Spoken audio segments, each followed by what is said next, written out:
Entering the atmosphere in T minus 10, 9, 8, 7, 6, 5, 4, 3, 2, 1.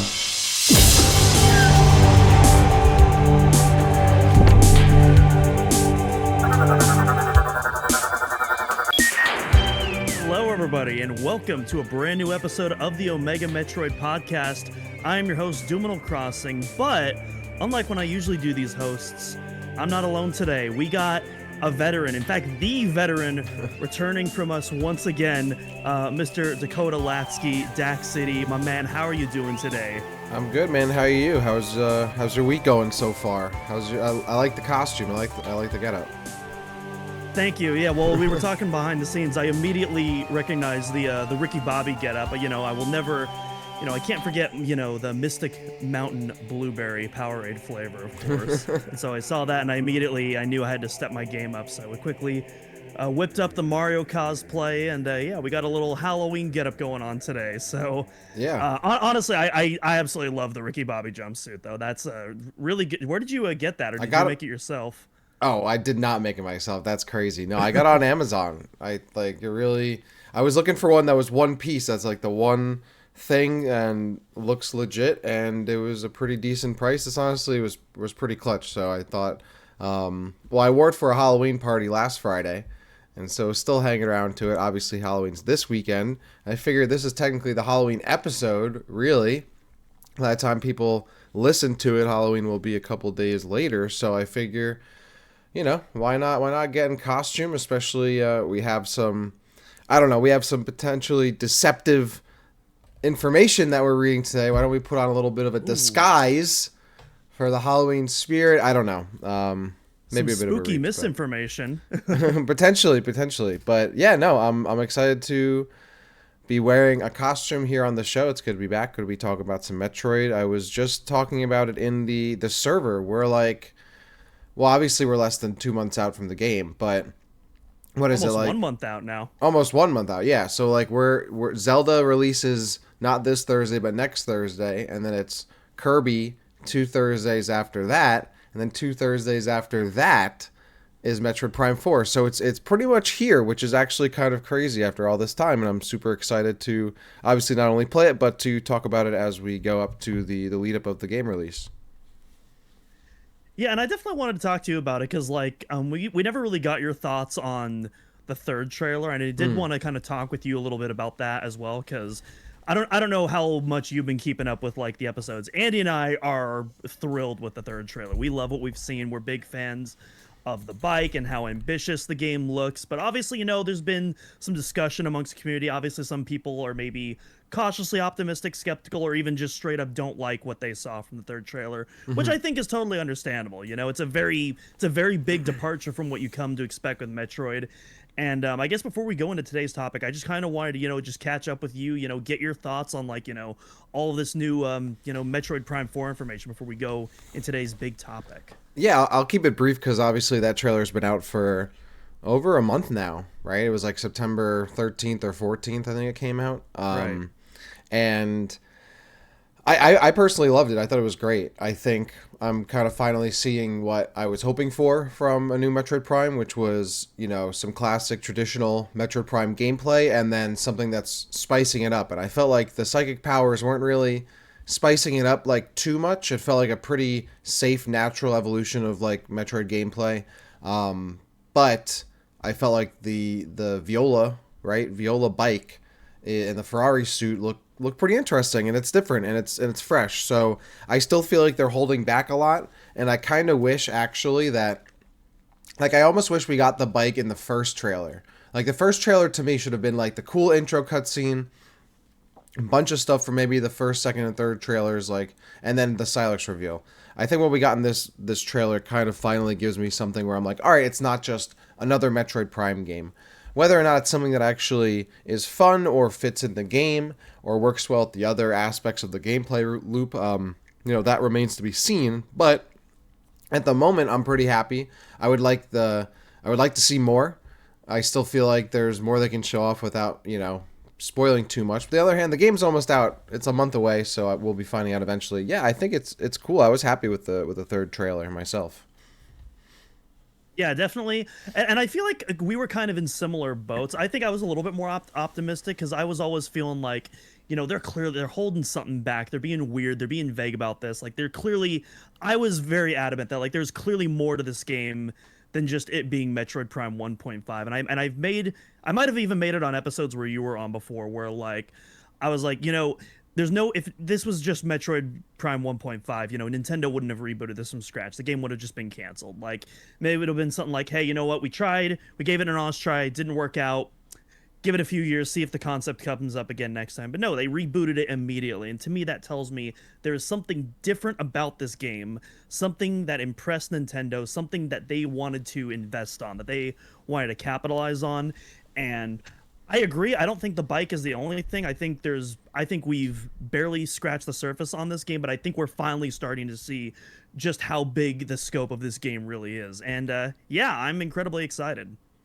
It's nice to have something that doesn't feel like is kind of like a first effort kind of try of like making Metroid Prime different. Like I really never expected to have like vehicle gameplay in a Metroid Prime game, so that being the direction that they went in, it was interesting because I was like, oh, she's gonna get like, I don't know, a better grapple beam, or it would be like motion controls, like something to that level. I mean, obviously not motion controls again, and obviously there already will be, but like something to that effect where it's like, okay, almost like as if like the psychic abilities were the extent of the new stuff.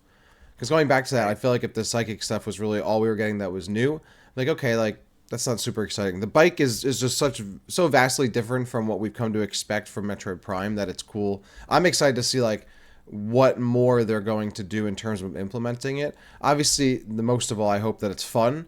Vehicle gameplay in an FPS is not like a particularly new or original thing, so I'm kind of interested to see like how Nintendo puts and Retro puts like their spin on it and how fun they can make it, because it is very much a departure from the usual fun of a Metroid game. And I think maybe some people might feel like it's leaning a little bit too Metroid, or a little bit too not Metroid Prime, like a little too far away from what people come to expect from this series, what the reasons why they enjoy it. I want Metroid to stay and Metroid Prime to stay what it is. Like if I wanted to play a Halo or Call of Duty or whatever, or Destiny, I would go play those games. Not that I'm against Metroid Prime incorporating other things from other games that work, but I would like it to stay, not stay, but like I would like it to be a Metroid Prime experience through and through. And so I'm very curious to see how it pans out in terms of how they implement the bike to make it both fresh and fun, but also still kind of true to the series. So far, I feel like it's at least looks fun to me. I hope. What I saw looked like it was fun. So I can't wait for like some cool boss battles and some really cool set pieces and experiences on that. And I'm sure like kind of cruising around on the bike might be cool. And I'm sure there's a lot to explore out on these really big, vast fields and deserts and whatever you're going to use the bike on. So that'll be cool too. Yeah, and if you want to see some of the finer details of that trailer, Andy and we did like a 2-hour frame by frame breakdown of that, and Crazy. we might even be referencing a little bit about that in today's episode, because there's definitely some connective tissue on some of the stuff that we'll be talking about today. But yeah, let's stop dilly dallying and let's get on to today's main topic. So we were originally planning on doing something a bit different, but last week we had what kind of like this out of nowhere kind of Metroid Prime 4 news dump of info that kind of took the community by storm. Everyone seemed pretty excited about that, which was really nice. Always love seeing the Metroid community happy together, and so we kind of figured that this kind of took precedent over any other non-Metroid Prime 4 stuff, and so we're why not milk the old Metroid Prime 4 bandwagon again before the game comes out for old time's sake, right? Yeah, so I just to jump into it real quick, like where did this come from? Like is this like a reputable source of where this information came from? So that's the whole story about this, isn't it? Yeah. Yeah. So the original source of this was Nintendo Dream, which is a Japanese Nintendo magazine, and they did a whole 2 panels and even showed off some brand new renders. They showed off a new Silex render, which looks cool. A new render of like one of the Lemorn people. It might be the main Lemorn for all we know, but obviously we don't really know that right now. And there was a bunch of details that were getting fans excited. And then there was also, and this is the important part and kind of where we're going to be steering this episode today, there was another report by a Spanish gaming website called Universo Nintendo, written by an author who goes by Necro Felipe, also somewhat of a quote unquote leaker in the video games industry. And they wrote a report on this piece and provided translations. And honestly, I think this is something that confused both of us up until I started looking more into this today. But a lot of the more juicier claims, when I was looking into it, a lot of the more juicier claims, and we'll give even though we're not quite sure if these are spoilers anymore, I'll still give some spoiler warnings once we do start to get in some of the juicier stuff, just in case some of you out there don't want to know like anything, any potential spoilers or whatnot. But there were some mismatches, if you will, between what Universo Nintendo was reporting and what was present in the Nintendo Dream article. Particularly some key story elements that we'll get into. And the more I started looking into this article, it seemed to mostly just kind of recap stuff that we already knew about the game, other than some very fine details. The one thing that we did start to learn a little bit more about was the Lemore. Not too much though, just little trinkets and hints of information there. So still some really unique stuff there. And again, the new renders look really cool, especially the Silex render. But yeah, I think it's still, even though the episode might not be as exciting because we're not necessarily reporting on new information, I still think, kind of like the episode we did last time, regarding Mercury's theme and the Miyamoto quote. I think it's important maybe to kind of point out some of the misinformation that's been. All right, to be fair, we don't even know if it's misinformation going on right now, but kind of. A lot of people think that all of this is coming from the Dream article. What a lot of the juicier stuff is really coming from Universo Nintendo, which is not an official source. And I definitely have some more thoughts, but I kind of wanted to swing it back to you first before I continue on. Yeah, I mean, that was my understanding, is that there was the magazine, which was kind of just doing a spread, kind of just as a feature on the game and giving us information we pretty much kind of already knew, plus some new renders. And then this article about the article comes out with translations on the magazine, and it kind of adds a little bit more to those translations, some of which might not necessarily be accurate. So that's my understanding. And I was trying to like, I was pretty busy when this news came out, so I was trying to piece it all together and figure out like, where did this come from? What came from the article, and that was literally in the magazine, and what came from this translation secondhand article, right?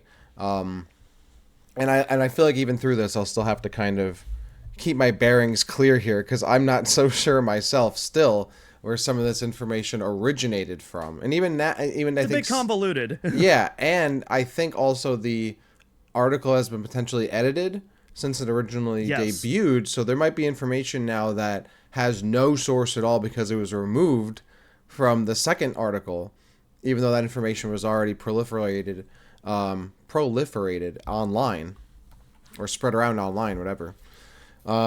Yeah, I mean, at least there's nothing super groundbreaking, even if it were all to be true, I think. But there's certainly some cool stuff that seems to be hinted at or talked about. And I guess it's just whether or not it's actually true. I think a lot of it you can kind of look at and be like, okay, like, this is probably true. Like, for example, the article talks about, like, there's a forest biome, and there's a desert biome, and there's an ice biome. Like, we already knew that from looking at the trailers, so that's not really anything new. But like you said, there's some story elements that I think are probably not correct, most likely, and things that are probably assuming a bit more than is actually happening. But it will be cool to kind of look back at this a little bit. Not that it's a major leak or anything, but look back at it and be like, what part of it was actually true, or maybe hinting at something that was true.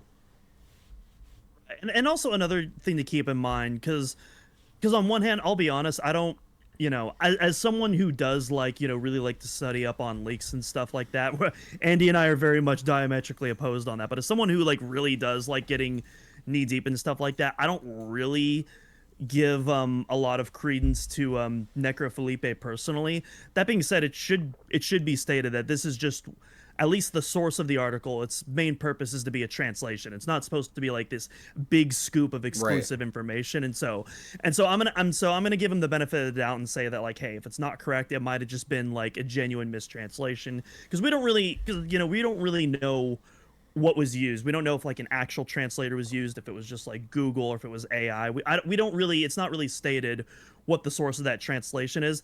And then on top of that, it's translated to Portuguese. And so we're translating from Japanese to Portuguese to English. And so it's kind of like, a game of telephone almost to an extent. And so my opinions of Necro Felipe aside, I do want to give genuinely the benefit of the doubt to this in this case. But something very important to keep in mind though. Yeah, absolutely. We'll see it, take it with a grain of salt, like we have to for everything, and kind of give our thoughts. So I don't know. Let's dive into it. Yeah, absolutely. So there's a few key points of information, and the first one is actually one that people really aren't having contention with. It seems to be like a pretty accurate translation, and that's regarding the Lemorne. And we don't get too much new information about the Lemorne, but we do get just a slight bit more context than we previously gotten. Before at this point, really all we knew about them was that they're kind of like the Luminoth of this game. They're the big alien race, the ancient once existed but now likely deceased alien race that we find on this planet. And then they refer to Samus as the Chosen One in the second trailer. There also seem to be some. Yeah, I know. She's always the chosen one somehow. I don't know how that figures out. She somehow is always the chosen one, but okay. Go ahead. Yeah. Clearly she's the first one that pops up on LinkedIn when they do their search. Like, wouldn't it be interesting if there was a game? Not to cut you off, but like, wouldn't it be interesting if there was a game where like Samus wasn't the chosen one, and maybe even it went even further, and like there was a different chosen one, and then Samus shows up and she's not the prophesized chosen one, but has to get the job done anyway. I don't know. Just how many times in media do we need to do the chosen one storyline, especially for Samus, who just kind of like shows up somewhere and they're like, "Yep, that's the chosen one right there." I'm like, "Oh, sick, awesome." Yeah. To be fair, I think it's really happened. I think it's really only happened twice. Like Metroid Prime 1 in the lore, they were they prophesized Samus, and then I don't really think there's any other games that like deals in like prophecy and all that, but Prime 1 is also one of the most popular Metroid games, so it definitely sticks out a little bit more. Isn't she kind of a chosen one for the Luminoth, too?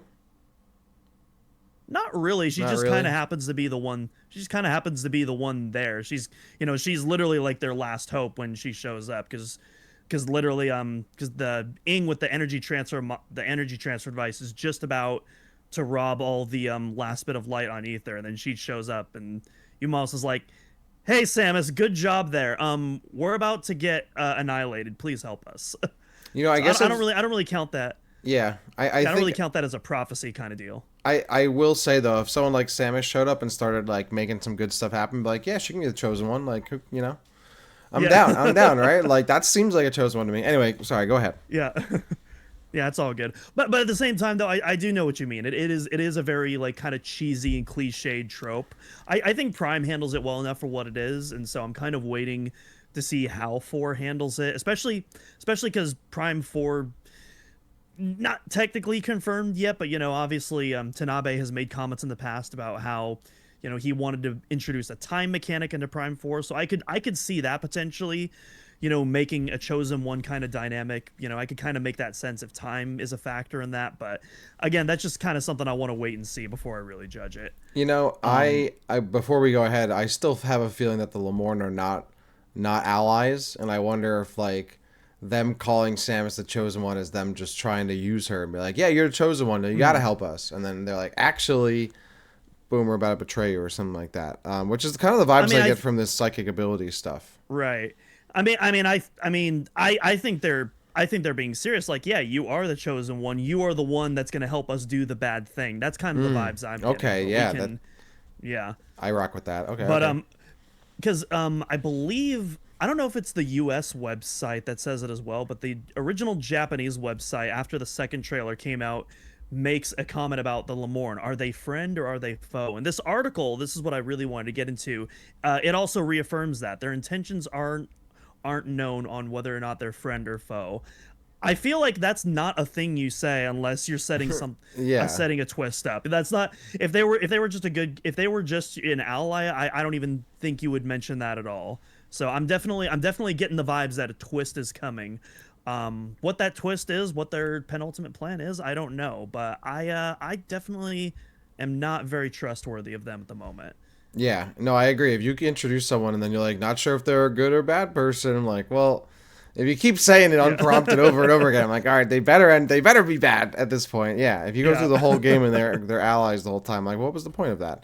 And that's kind Yeah, of the vibe I exactly. got a little, whether it's from this article or the translation. I think there's a mention of like the Lemorn knows more details about like Samus's psychic abilities, which originally I kind of thought, oh, the Lemorn like gave Samus the psychic abilities. Like my thinking was like, oh, we need Samus's help. We're gonna give her the psychic abilities because that she needs them to defeat whoever or traverse the world. But now it sounds like Samus is gonna get those abilities somehow and then show up and find the Lemorn or whatever, and they're gonna be like, oh yeah, you have those psychic abilities. I know more about that, whatever. And it kind of being the reverse. Because part of me was almost like, I wonder if like the psychic abilities were granted by the Lemorn when Silex showed up, and then Silex is a bad guy and starts doing bad stuff with it. So then Samus shows up, they're like, all right, we need you to take care. We need you to get the psychic powers, take care of this dude going crazy over there. But I I wonder. almost wonder if. Yeah, go ahead. Sorry, go on. No, go. I was gonna say I almost wonder if like that plays into the chosen one role. Like it's because Samus got access to these psychic abilities. They're like, wait, what? Someone actually is wielding this? Yeah, that's probably Okay, what it you is must be the now. chosen one. Yeah. Yeah. No, I agree. So That's yeah. probably they're like only the chosen one would be able to get these psychic powers or something like that, and then Samus has them like, well, you must be it. So that sounds like how it might be now, and maybe the Lemorn knows more about the psychic powers that has some kind of nefarious origin or like nefarious reason for maybe not initially giving away all the details. It still makes them seem kind of suspect to me, and I feel like also they're kind of like overtly like gentle, soft lookingness is meant to be like a Yeah. facade too. That is also like really ringing to me because it's like they're almost painted as too obviously good in terms of how they look. Like they seem kind of like docile and they don't seem very aggressive and they seem kind of like intelligent and maybe even spiritual and actually maybe they're not that. So Yeah, definitely getting some used car salesman vibes from them. Absolutely. a 100%. little bit. Yeah, I do think it's interesting though because we've only seen statues and we've only seen what looks to be like a spiritual or ethereal form of the Lemorn so far in the marketing. This render though is not that. This is like a physical Yeah. organic being, and this is the first evidence we've seen of that. And so I'm curious if we're actually going to see like a Lemorn in the flesh fairly early on in the game. Let alone like later on in the game if they're already showing like this full render. Maybe this is kind of like a Yumo situation where this is like the last remaining Lemorn and all the other ones have gone. But yeah, that also really stuck out to me. They also you can't really tell in the other ones, but like there's they have like wings. There's like a wingspan like when it opens up. It's got two sets of arms, and the first one has like a wingspan on it, which I thought was an interesting detail. I like the design of them, even if they are a bit like overtly soft, and we're expecting kind of the opposite of them. Yeah, I'm looking at a picture of it right now and I'm just like, how do you they don't look very flying. Like they seem more ornamental than like they're gonna start flying around. It also has like the head of like an exotl or whatever those things are. Those like little water things like exototls or AXO. I don't know. They're like these little I like gecko-y like kind of lizard looking things that have like those frilly heads. That's what it looks like. I'm sure someone else there knows what I'm talking about. Yeah, I'm lost. I'm lost on the sauce. What can I say? Axolotl. Axolotl. You've Yeah, definitely I'm not familiar. seen them. Google it right now. Look it up. Okay. A Axolotl. X O L T O L. No. Axolotl. Oh, I see. Axolotl. Okay, Axolotl. Wow. Okay. Yeah. yeah. Is that not what it looks So like? I That's what it looks like to me.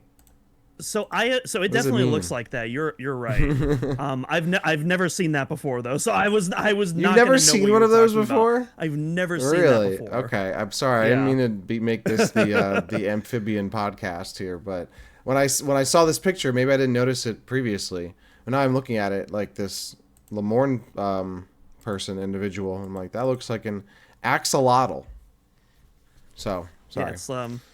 it's an axolotl wearing the Spider-Gwen suit. Well, it looks like it's wearing like a squirrel suit, you know, like one of the. Yeah, I That's see it, kind of yeah. that's kind of what it's wearing. Yeah, yeah. I'm interested to see what. Yeah, you're right. It is something that is, we haven't seen like a fully like a in real time image almost in a way, right? Like something that would like a character that would appear in the game in the flesh instead of like you said like a projection or a statue or something like that, which is interesting because I wonder what that implies. Though I will say, compared to the Silex render, where Silex looks very much like that looks like a render right from the game, this as I almost said axolotl. This Lamorne image kind of looks almost like painty to me. Like it doesn't look like it doesn't look like a 3D model to me immediately. Maybe because of how it's like textured or styled, but it almost looks like a 2D drawing compared to the obviously 3D Silex.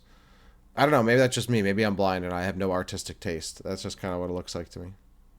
Maybe I'm not really seeing that. It's just kind of because the scans that we got are fairly low quality, so that's kind of what I'm thinking. Is the one that's definitely not a render though is the Abrax boss, which is next. They literally just on this article they just cropped that out of the game and then just kind of pasted that in the article. That is definitely not a dedicated Yeah. 3D render. Also, I just thought it was funny on this little Google translation. They translated it to Ramon. That got a little laugh out of me for the Lamorne. That's what we need. We need But, Ramon in Metroid. Yeah, exactly. Yeah, Ray Romano. Ray Romano. Ray Romano is Yeah. voicing Silex in this game. That's what I heard. That's what the article said before it was edited. Exactly. You heard it here first on the Omega Metroid podcast. Yeah, we're Get reporting ready that. for Honestly, December 4th. honestly, we should do that. Like, what if we report something and just see how far it can go without any like source? We just like post an article on Omega Metroid, like Ray Romano is voicing Silex, and like just say it like have a point to like, yeah, this interview, whatever, he said it, and like, oh, we don't have a source. But how many people Yeah, quote it? point back to the Dream article. Be like, yeah, Point we it to the translated Dream it, article, and, yeah. yeah. Look, it says Ramon right there. It's a mistranslation of Ray Romano, actually. That could be fun. Let's try and get it going. So yeah, there's that. Now there's so that one seems fairly accurate in the translation, but I want to go to these next three, and this is where I'm going to start putting out the spoiler warnings for our listeners. So again, we don't necessarily think that these are accurate at the moment, but again, if you're someone who you just don't want to know anything else going to Metroid Prime 4, regardless of its potential to be real or not, we're going to start talking about some potentially spoilery things, including a fairly big one, but that we'll save for last, and we'll give a special warning for that one as well. So the first little prompt that comes up here, and this is one, so it says, so to give context of what it says in the Universo article, this is after we translated it from Portuguese, but it kind of lists different character names, and then it lists a description of the character. And this first one is a character name that we haven't heard of before called Raxus, spelled AIS space Raxus, RAXUS. This And is the Ray description Romano. Yes. This is the Ray Romano character. Okay. Yeah, you heard it here first, folks. Yeah, and the description here: a massive creature with an organic body and metallic components. It serves as guardian of the depths of Vuros and can be either an enemy or an ally, depending on the player's actions. And a lot of people, myself included, we got really excited when we heard this at first because we're like, "Oh my gosh, there's gonna be characters that you can interact with, and there's different scenarios that different sides they can take based on your actions. That sounds awesome. We haven't done that in Metroid before. That's really cool." Um, here's the thing though. So people looked into it, and this is obvious. When you look more into it, it's pretty obvious that uh, Eyes Raxus, or however you're supposed to pronounce it. This is actually Abarax, the boss we were just talking about beforehand. The boss that you actually got to fight, Dak, during the Nintendo demo. The No, one in really. the article that's unrendered. And this is obviously not a major character. You know, it's the tutorial boss. It's not appearing later. And what people are guessing happened is that this translation kind of combined elements describing the boss as well as the description of the Lemorn. So the first half, it talks about creature with a massive organic body and metallic components. But then the second part says serves as guardian of the depths of Vuros and can be either an enemy or ally. And that's the part that more represents what the Lemorn translation is. And so what a lot of people are speculating is that whatever translation was used kind of got these mixed up, because if you look at the actual page, both of these characters are right next to each other as well. And a lot of the Japanese text intersects between them as well. You have one text that's above the hand of Abarax, and you have some text that's below Abarax as well. And so that's where people are suspecting that there was some confusion caused. And the Universal Nintendo article makes it sound like this all applies to Abarax, where in reality, only the first half does. The second half really applies to our Lemorn figure. I think like if you haven't seen it at home, folks, you go and look at this like art, like this magazine image, right? And what Dune just described is like, yeah, you can see like there's text like imposed around these characters, and you could very easily see how like one little bit of it could be associated with the character on the right, and the one could be associated with the character on the left, but they're so close to each other that they're essentially in the middle, like almost touching both characters on each side. So yeah, I think you're right. That's 100% what it is. Like the article is talking about this big boss character, and then it's also talking about this guardian of Vuros, which is most likely this Lemorn character, and the enemy or the ally, depending on the player's actions. I think that's maybe a bit of a stretch by the translation, where it's mostly just meant to mean like what we were talking about earlier, like, is this character friend or foe? The story will let you know. It's not literally saying that you are going to make a decision that's going to change its like what side it's on. However, that said, I think that would be a fun idea, and I wouldn't be against that. I think it would be kind of cool, and like, you know, Metroid games are pretty much like you can have like if you have a different playthrough than someone else in Metroid, it's not because of like a choice you made necessarily in the game that affects a character. It's like a choice you make in terms of like the route you take and what order you get things. So this would be kind of like an interesting way to take that, you know, that kind of thought or that kind of idea, that concept of, you know, changing the way you run through a game, and applying it maybe a little more literally to like you do something and it affects how a character reacts to you or what side it chooses. So I think that could be fun. I don't really ever expect like a true like morality system ever in a Metroid game, but I could see situations where like you have like a binary choice in a certain scenario to like pick A or B option, and then just depending on what that option is changes this character. Like maybe there's like a super important item in the game, and this Lemorn character is looking over it, and like you have to destroy it to like save the planet or like save this something, save the area. But if you do destroy it, this Lemorn person is gonna hate you. And if you don't do it, this place is going to be destroyed, but the Lemorn would be, you know, friends with you still or something. Like, something like that, a very simple kind of decision. And that maybe has, like, a single option to happen after each, you know, one path is taken, right? I could see that. That could be interesting. I'm sure they could have it wrap back around to a similar kind of ending, no matter how you do it in the game. So I'm not against the idea. I think it's cool. I just don't think that's what it's talking about. Yeah, 100% agree with you there. Like I said, like when I first heard about this, like I was excited. Like that's again, going back into like, Metroid Prime 4 being this ambitious project. That to me sounds like this really ambitious thing that we haven't really seen in Metroid that I see the potential there. So in a way I'm almost kind of bummed in a sense that this, I'm pretty comfortable in saying that this is inaccurate unfortunately.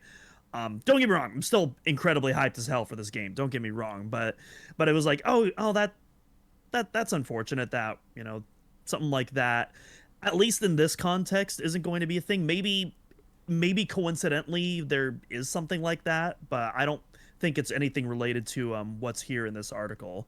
So yeah, I hope we do see something like that, but at the moment I am not going in expecting that.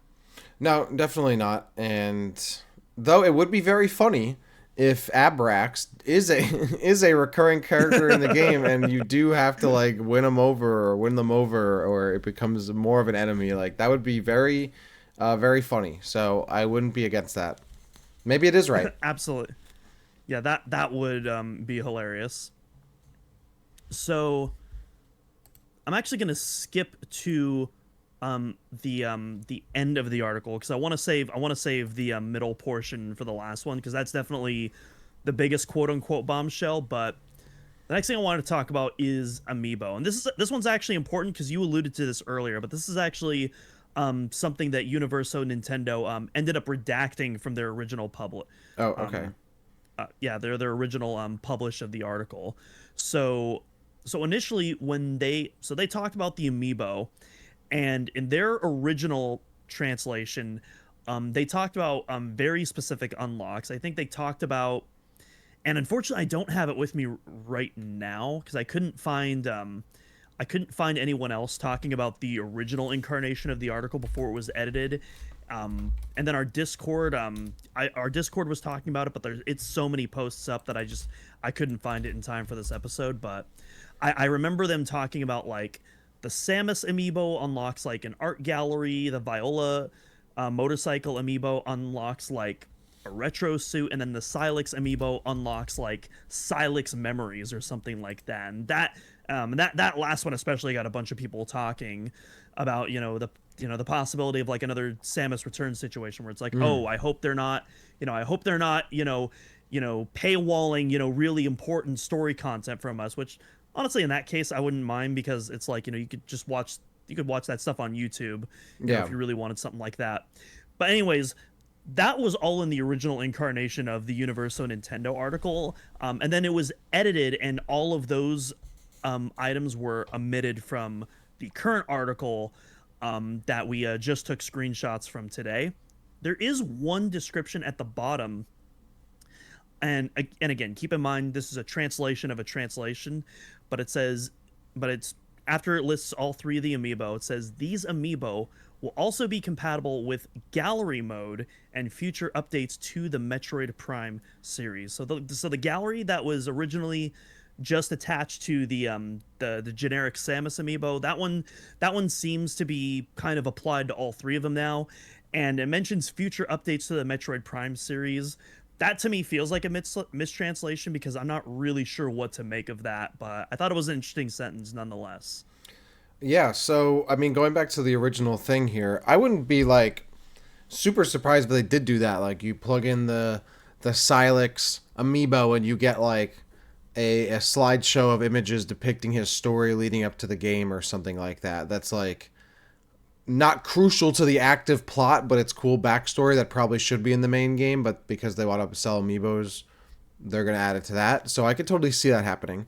And like you said, like, yeah, it should be in the game, but also like I'll read it on the internet or watch a YouTube video or see it posted on wherever, right?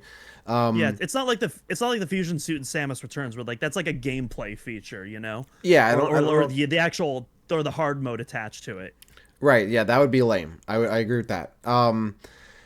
But can I see them doing something similar to like, the Chozo Memories? Yeah, I can definitely see that. And as for the actual sentence as it reads now, which is, as you said, these amiibo will also be compatible with gallery mode and future updates to the Metroid Prime series. I mean, maybe it is a certain thing where like each, like the three amiibo give like this backstory image gallery. Like one's for Silex, one's for Samus, maybe bridging the gap between Prime 3 and 4. One is maybe about how the viola was conceived, right? Like just backstory stuff. So I could see that. And that would be kind of cool. Like, be like, oh, here's the Chozo memories, but now we're doing it from three perspectives and three different small little stories kind of put into the game, to like kind of build more backstory ahead of what happens in Prime 4. So I could see that. That'd be kind of cool. As for, unless you have something else to say about that, I was just going to say the future updates thing for Metroid Prime series, I feel like that's just an assumption, right? Like it's going to like then there'll be a Metroid Prime 5 and these will work too, right? Or it means like just any other Metroid Prime game. So like maybe these work with Metroid Prime Remastered and they give you like an extra energy tank or something like that. Right. You know, like that's maybe kind of what I'm reading into it. I definitely don't think it's confirming more Metroid Prime games. I don't know how it could be possibly doing that. So I think it's very much as an assumption and maybe just a bit of an overreach meant caused by mistranslation or misinfo. Right.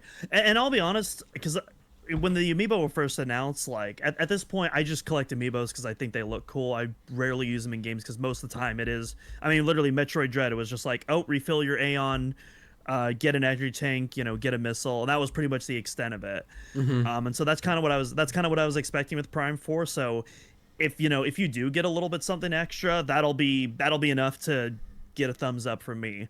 I don't think they're going to do a Samus Returns again, just because there was quite a lot of backlash, and I don't really think you need to do something, with amiibos like this. They're specifically meant for like the diehard Metroid fan that knows that they don't get Metroid merch too often, and so I think Nintendo knows that they're going to sell through these relatively fast. So, I mean, they could do something like that, but I mean, I feel more likely than not it would just be like, refill your missiles, refill maybe your psychic energy or something like that. Yeah. And I don't know, maybe we do get a little bonus on top of that, which again, I'd be stoked with. Play as Silex in the campaign.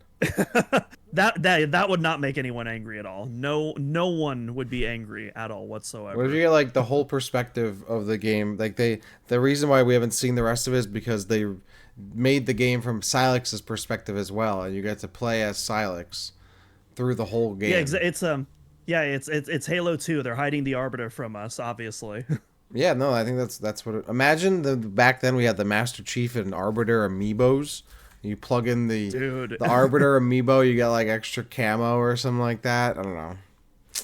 God, you're making me want Master Chief and Arbiter Smash amiibos now. We were robbed. We were robbed. We could have had Master Chief and Arbiter, but instead we got Minecraft Steve and Sora.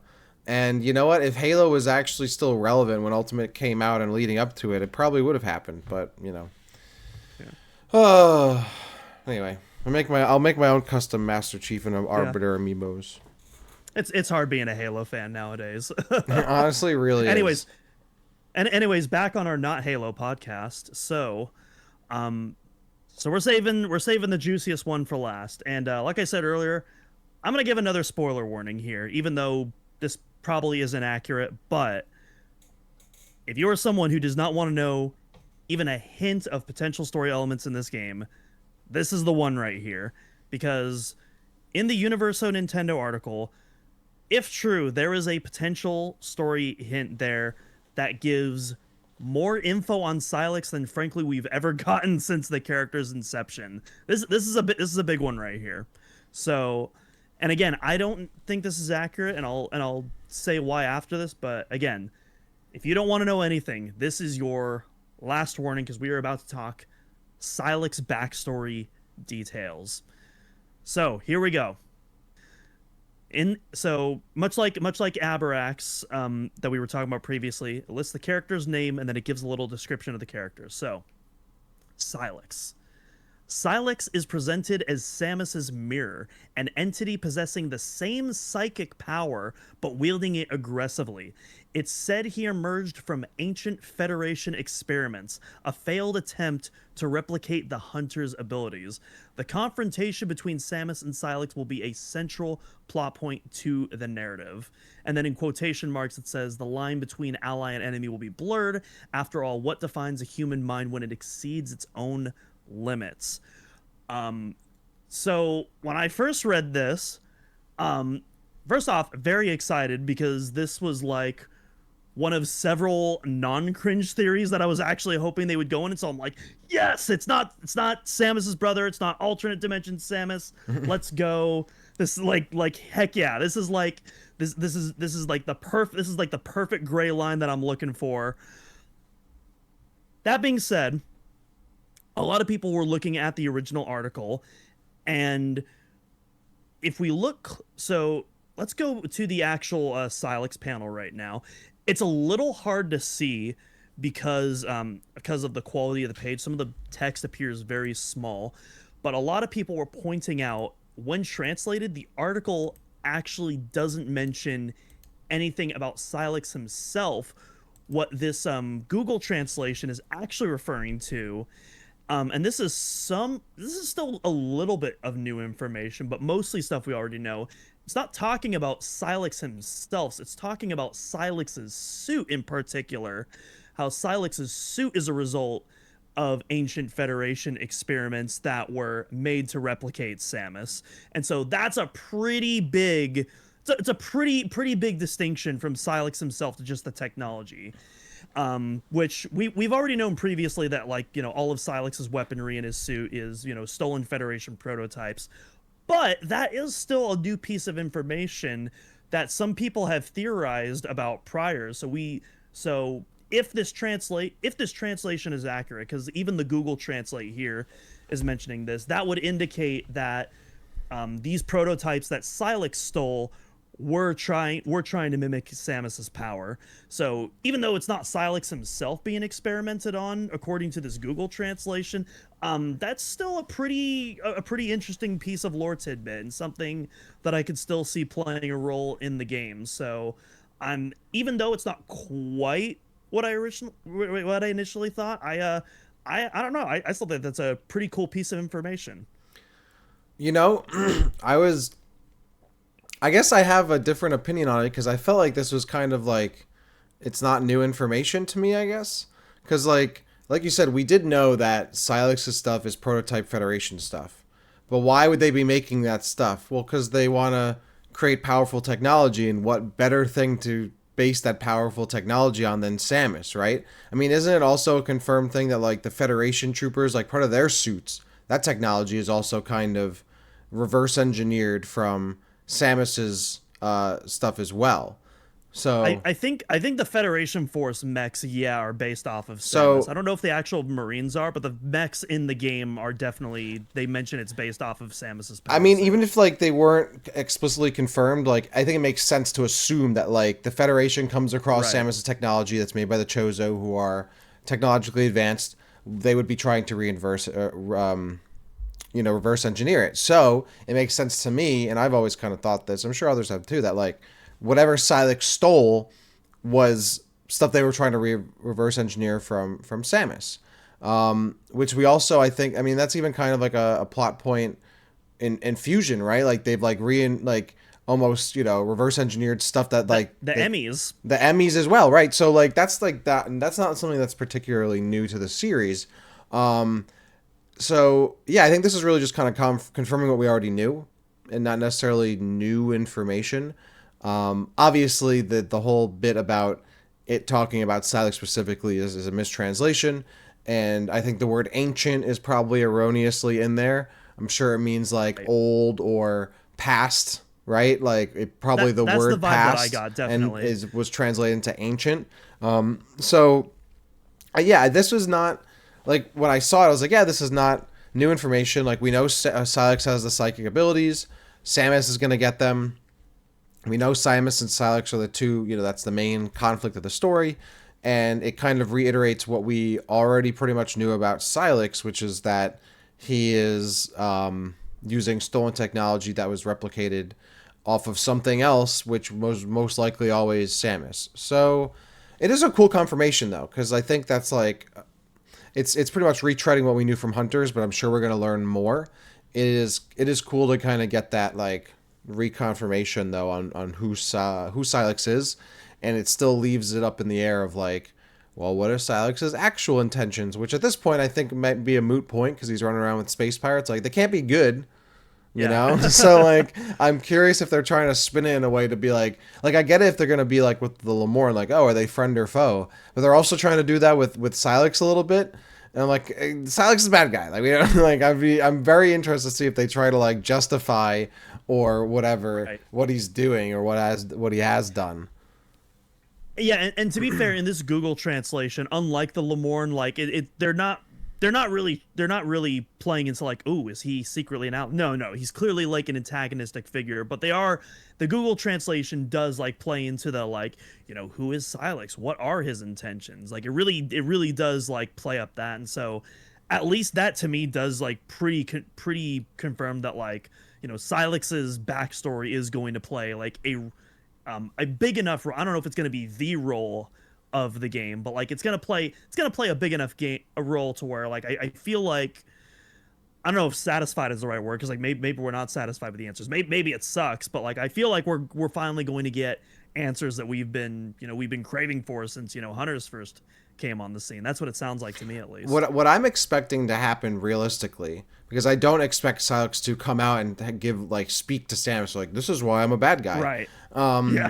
What I'm expecting is Samus and Silex have this shared psychic ability, and they might be able to like almost telepathically communicate. Maybe like they might be able to see each other's maybe memories or visions or something. And I have a feeling that they're gonna get to a point where Samus is gonna be like, is gonna see what Silex went through essentially, and that's how we're gonna get the backstory for Silex. We're gonna kind of see through his eyes like his memories as Samus is seeing them. For the first time and kind of understanding that. I don't think they're gonna make Silex a sympathetic character, but I do think we're gonna learn the backstory that way, and because of that psychic connection, that's how it happens. I could see maybe eventually getting to the point where Samus like sees Silex's planet being blown up and his people being destroyed, and she's like, oh well, I guess this dude does have a good reason for what he's doing.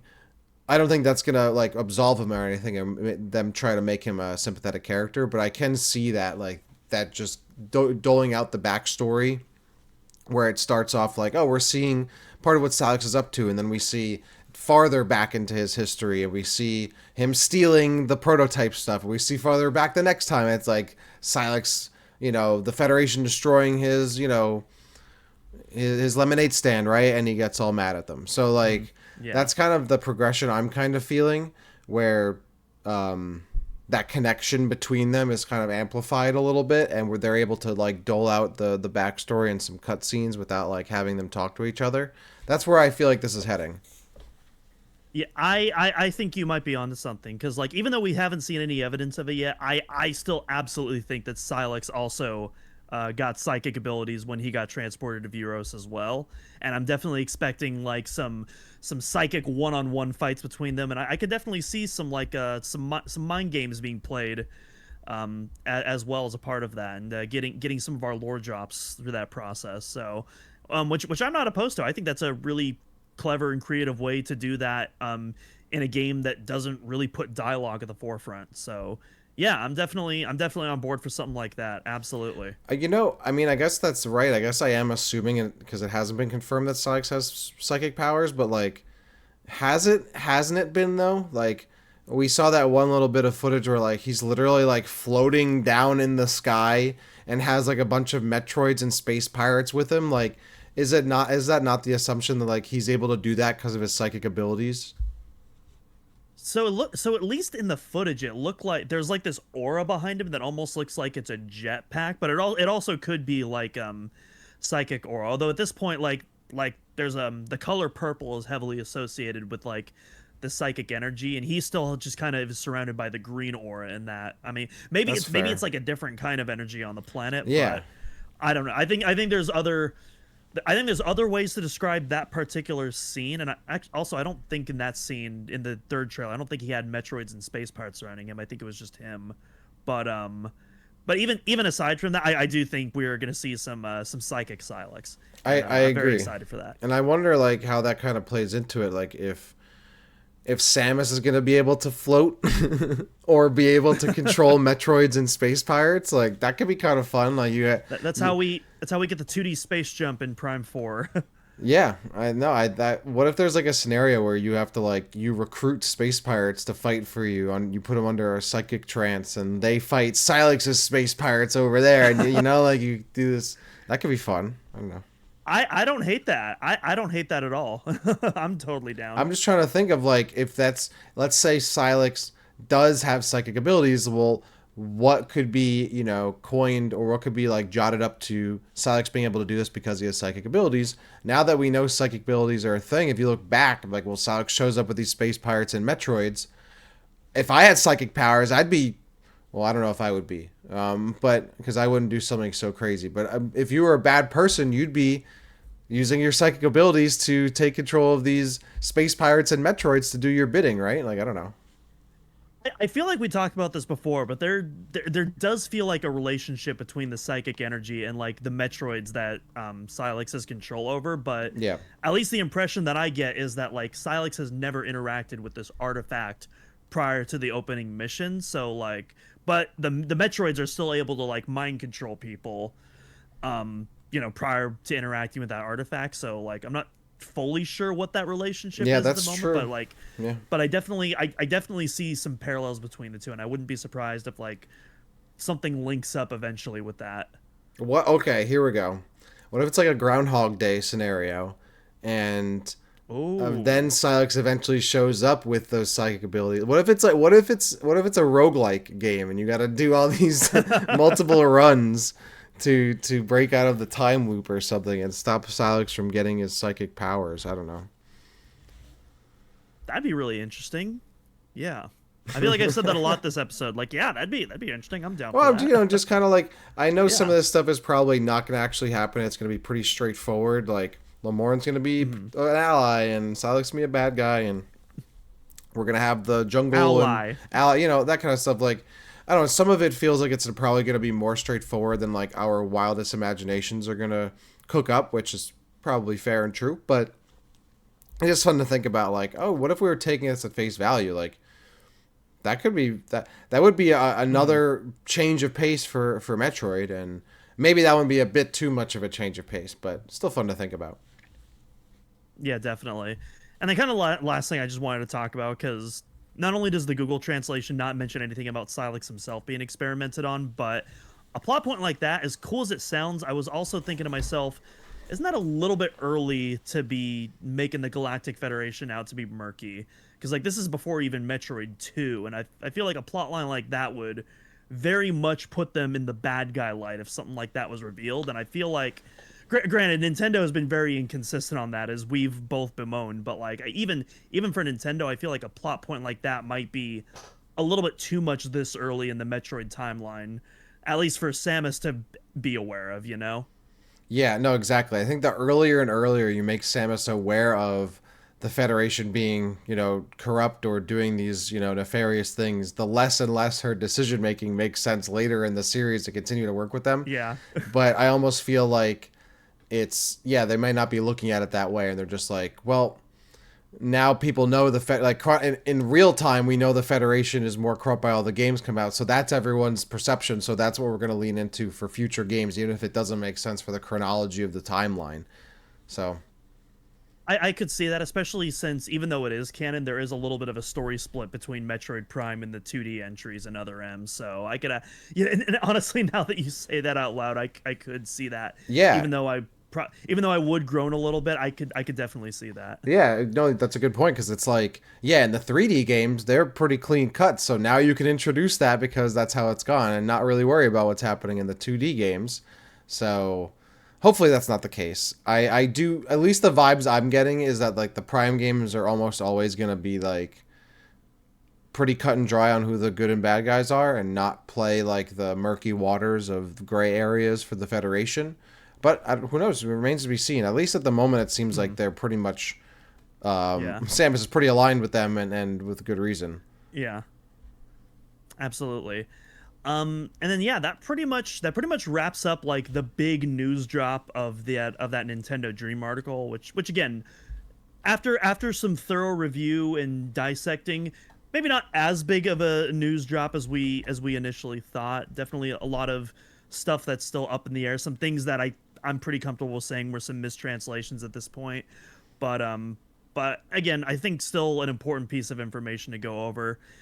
And before we head out, though, there were a couple of pretty straight to the point bits of news drops that couldn't be mistranslated because they were video.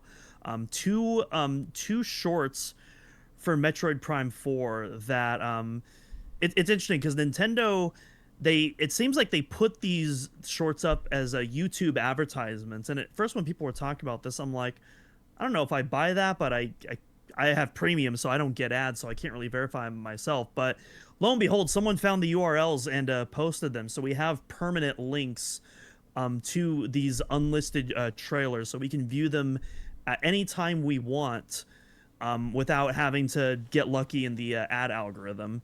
And we actually put an article about this on OmegaMetroid.com, so definitely go check that out. We'll put a link in the description if you want to follow along.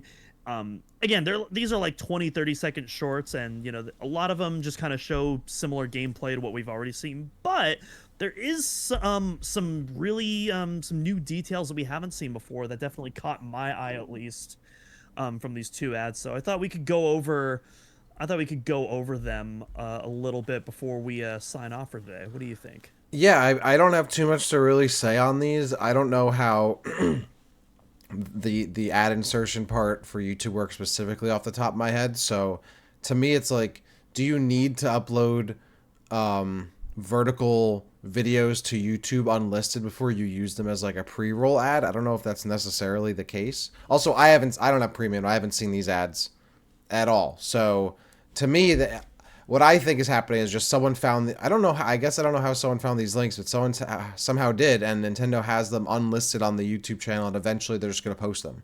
I don't think they're necessarily tied to ad usage, even though they might eventually be used as ads at a certain point. Aside from that, I mean, they're very, if you remember the We Would Like to Play ads from the Wii days, if it's just minus those two guys at the beginning, that's just kind of the vibe I got, where it's more about like and like the Wii like kind of banjo music. Yeah, just like it was just more of the like focusing on like how you're playing the game and how it looks versus the actual game. Like it's selling the mouse controls and the 120 FPS. It's really not like an ad for Metroid Prime 4 entirely. It's an ad for like the Switch 2 console itself. And the titles of the ads are like power up your holidays. So it's very clearly meant for like a holiday time push in November and December. I wouldn't even be surprised if these drop like after the game is out and it's just promo for the game. Or in the console, like to buy it around Christmas time. So, I mean, they look cool. The music is cool, especially in the second one. I do think it's funny in the first ad how it shows off the mouse control, like this character like swipe it across like Death Note style, like on camera, and then it cuts to gameplay of the player using lock-on onto an enemy where the mouse wouldn't be doing anything by swiping it across their table because you're using lock-on. So I thought that was kind of funny. It looks really nice though. My favorite, this is more for Prime 3, but my favorite like little like over exaggerated motion control moment. I don't know if you remember. It was during the E3 reveal. Yeah, the E3 reveal of Prime 3 where the guy's like hiding behind his couch and then he jumping over the couch, jumps out like John Woo style and fires the Wii remote as the charge. That looks so cool though. It sold me on it. I was like, I need that. Dude, I love it. I wish the Wii was ever that good or like responsive to make doing that even like feasible.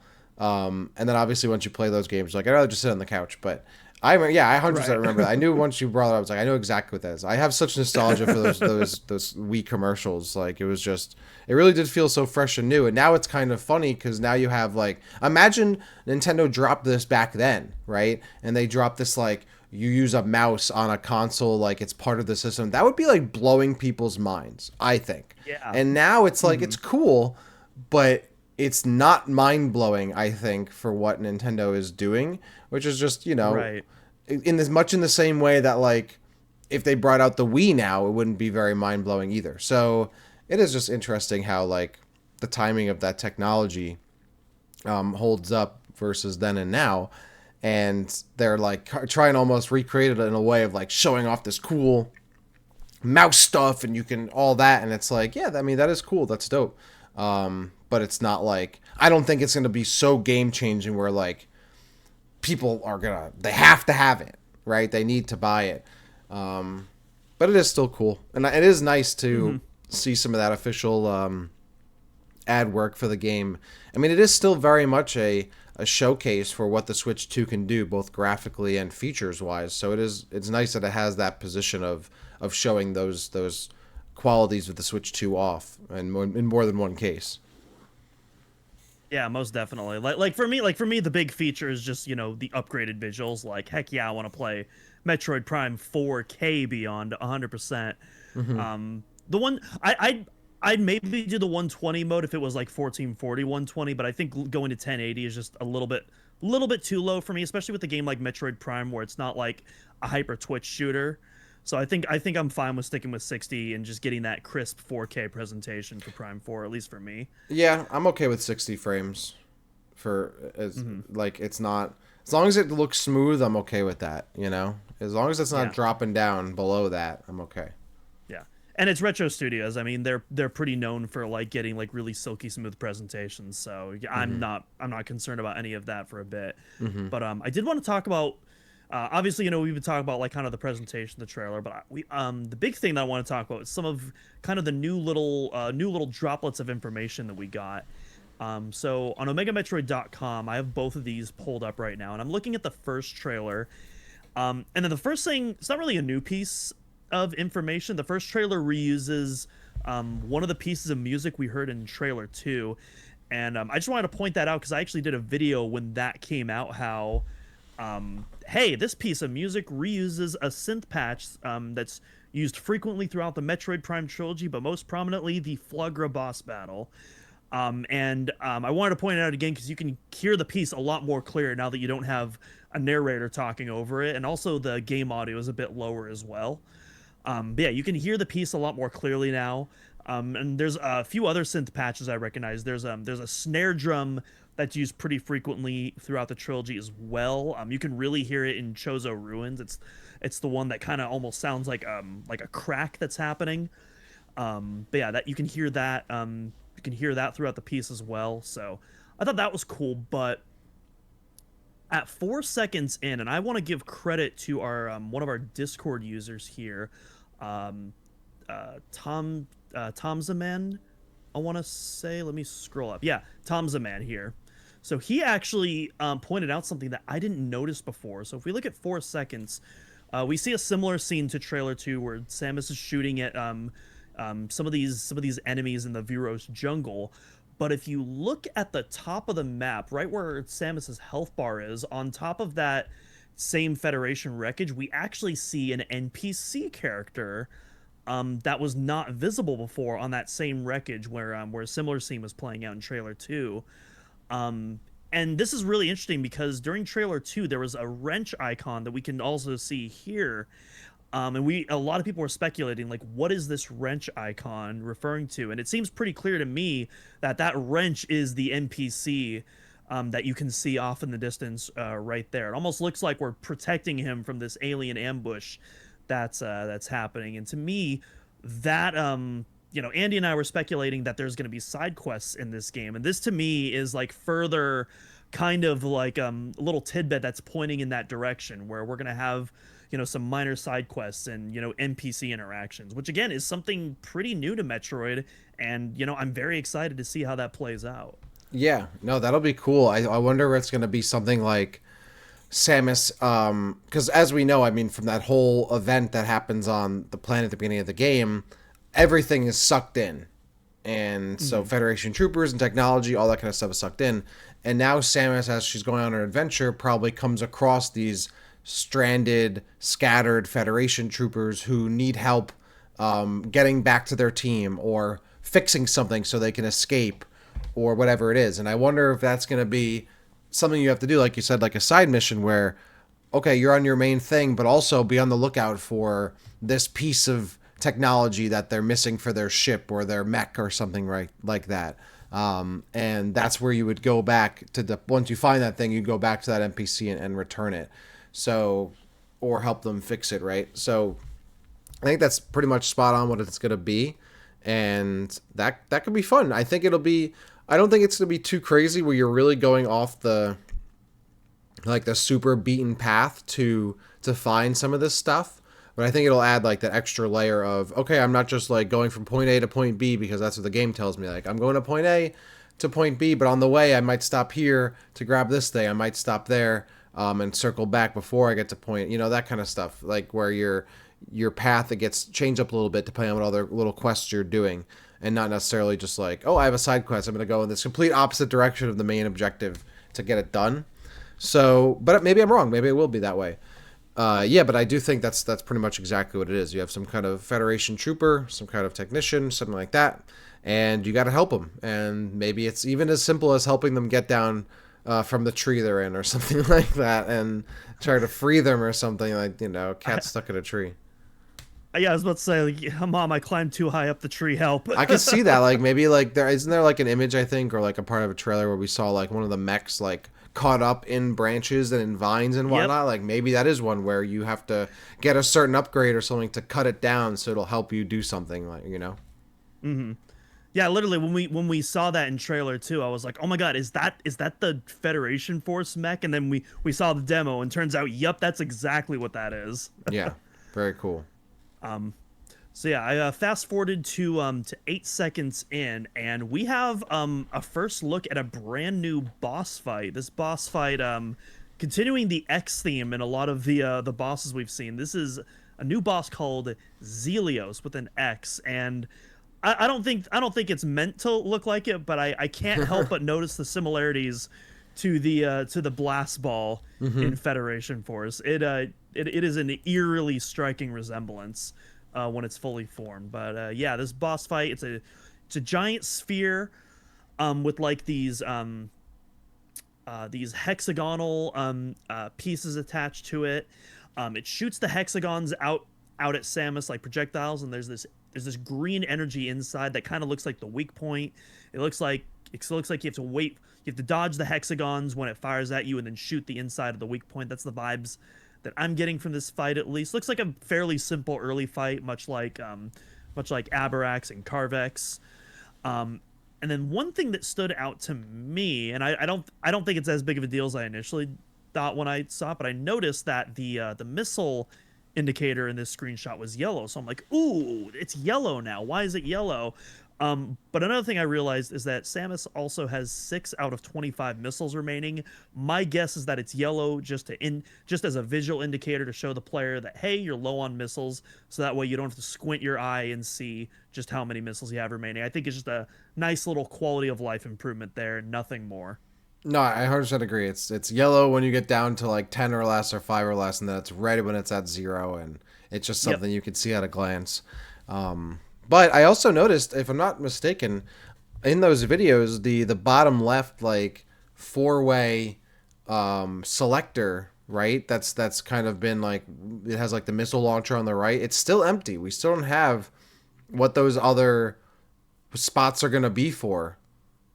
Well, in the third trailer, we did get that flame icon that occupies the you're down right. slot. Yeah, or at least we think it's a flame icon. It could be something completely different. But we haven't gotten more than that, so there's still a lot that has not been, gotten. And we yet. haven't seen that icon in action yet. We just know that it's a weapon or ability of some sort. We don't know what it actually is, other than, hey, that icon kind of looks like a flame. Yeah. All right. Maybe so it's a psychic flame. Well, I feel like we've said that on the show too. But yeah, so that's pretty much everything from the first trailer. So I'm gonna go to the second trailer now, and this is actually a brand new piece of music that we haven't heard in any of the trailers yet. Nothing much to say about it here, just because we don't get to hear a lot of it. But you know, it's more guitar, which we've definitely been a theme throughout the Metroid Prime 4 trailers. The biggest part of this, though, is that we get a extended look at Carvex, who also appeared in the second trailer. That's like the plant-looking boss that has that weak point that makes it look like it's been corrupted by one of Silex's Metroids, because it has a very similar organic-looking bulge popping out of it. So it's that boss for reference. And what's interesting about this fight is a couple of things.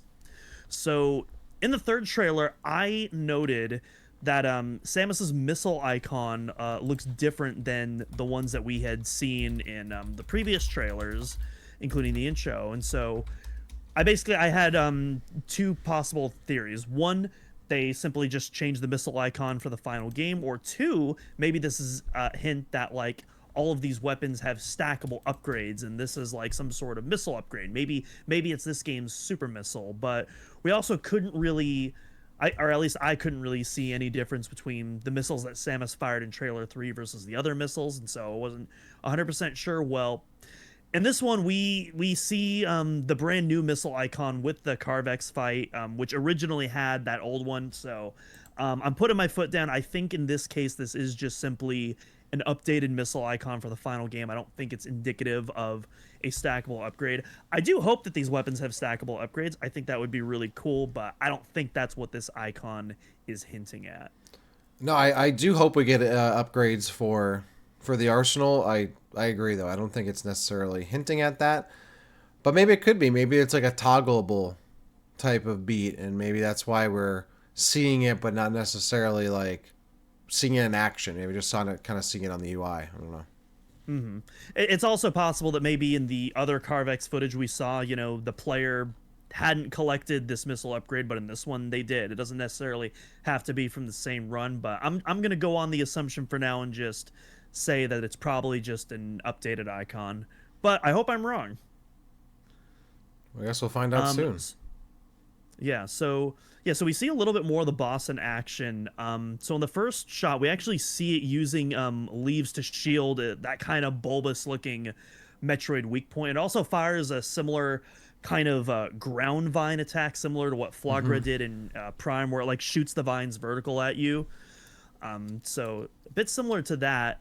We also see it firing some projectiles that Samus has to shoot before they hit her.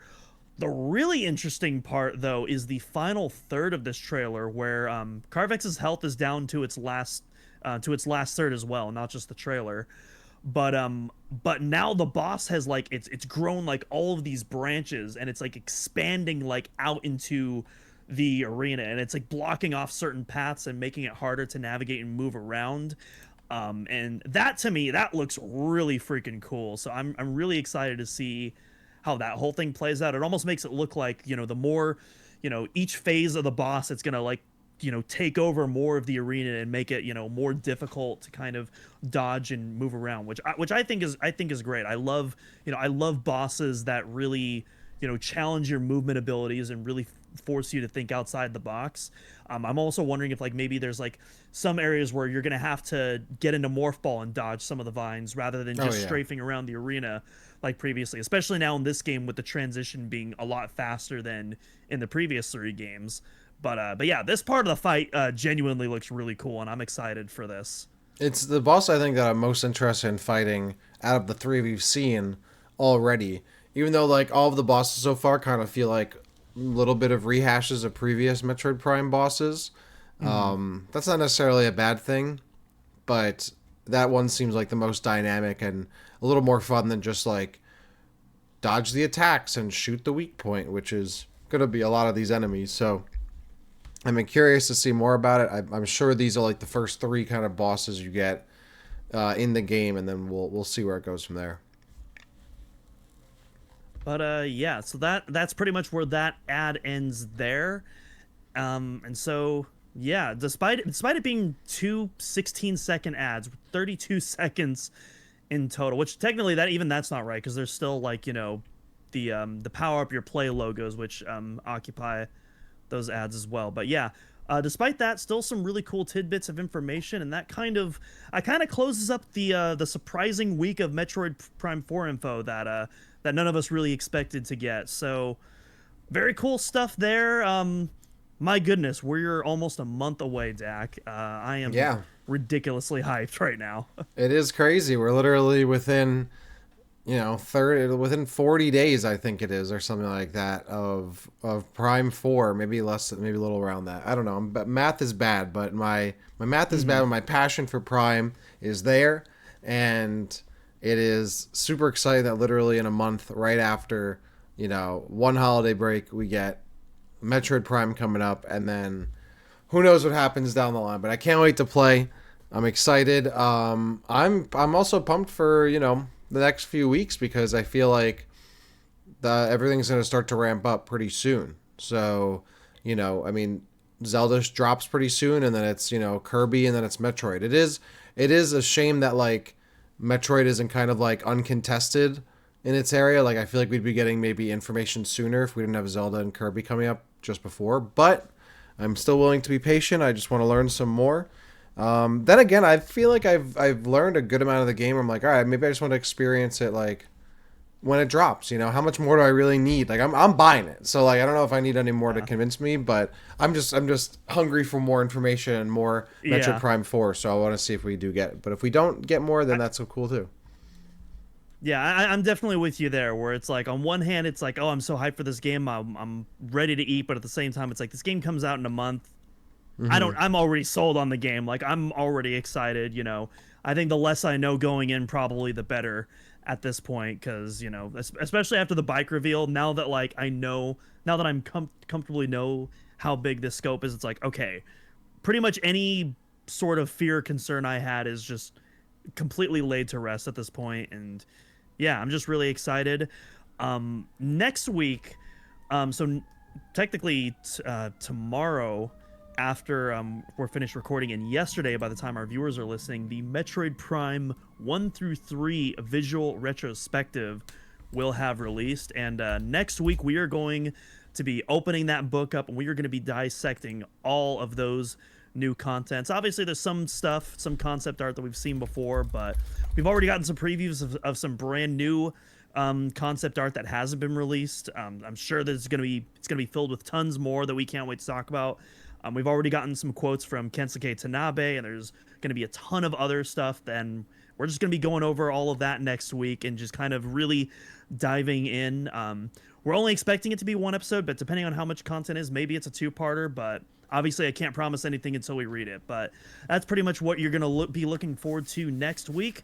But for now, that is going to wrap up today's episode. So be sure, give us all a follow on Blue Sky, at Omega Metroid Pod, at Dax City. Does their Blue Sky have an underscore, or is that just Twitter? I don't know. I haven't been on Blue Sky in a hot minute. So I don't think there's an underscore, though. I think it's just Dax City.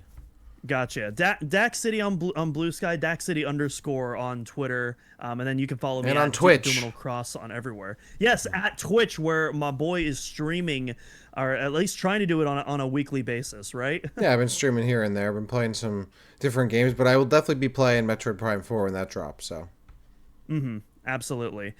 But yeah, and then while you're at it, check out OmegaMetroid.com if you have a Metroid fan in your life, or if you're trying to introduce a Metroid fan in your life. Not only do we have the articles, we got the walkthroughs as well.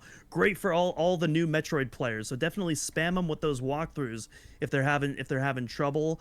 We're going to be doing a Metroid Prime 4 walkthrough relatively soon after that comes out, and we've done a couple of playthroughs.